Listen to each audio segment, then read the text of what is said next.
Hello friends, today we are discussing about a new technique of arthroscopic core decompression of the hip joint.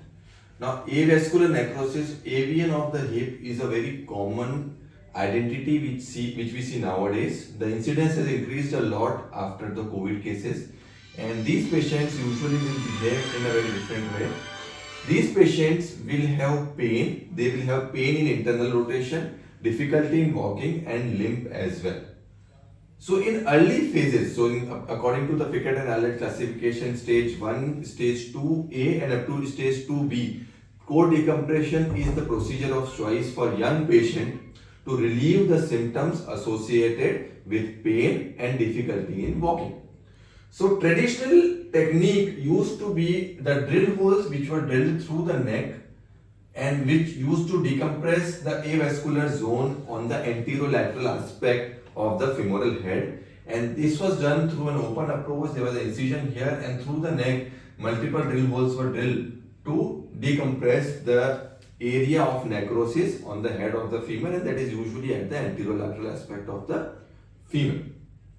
Now we are discussing about a new technique in which this procedure can be done with arthroscopy help without drilling through the femoral tunnel. So this is called as an arthroscopic technique of core decompression of head of the femur. Now this technique is two variations, two modifications. One is by Guadilla and he described a cortical window with a light bulb approach, and what he used to do is he used to do approach through this area while doing a hip arthroscopy and make a cortical window here and decompress the area just beneath the chondral bone. The second technique is described by Mark Philippon, Steadman Hawkins Clinic, and this is drilling multiple 1.5 millimeter drill holes. Now both of these techniques drill the holes from this approach. So instead you are drilling through the neck. These are drilled at the spot, at the location of the pathology from an arthroscopic approach.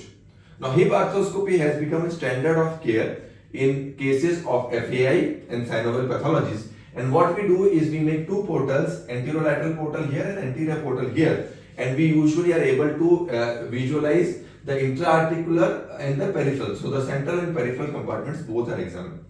So an advantage of the arthroscopic technique is you can address the concomitant intra-articular pathology simultaneously, which is very common in these cases. Around 82% of these patients will have some sort of a cam lesion.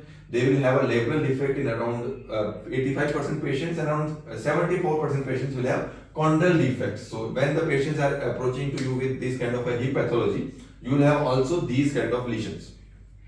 Also, when you are drilling from here and you need to approach this area, occasionally there is a chance that you may perforate the chondral flap. So you may perforate the cartilage. That is one problem because the direction of drilling is this.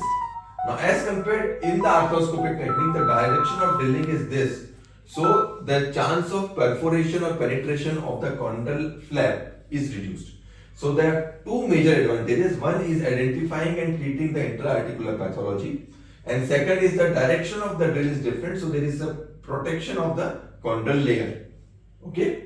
Apart from that, because it's an arthroscopic procedure, the pain and the recovery will be a little faster as compared to the open technique, in which makes use of more bigger tunnels through the neck of the femur, and the neck of femur is spared. You don't have to drill through the neck of the femur.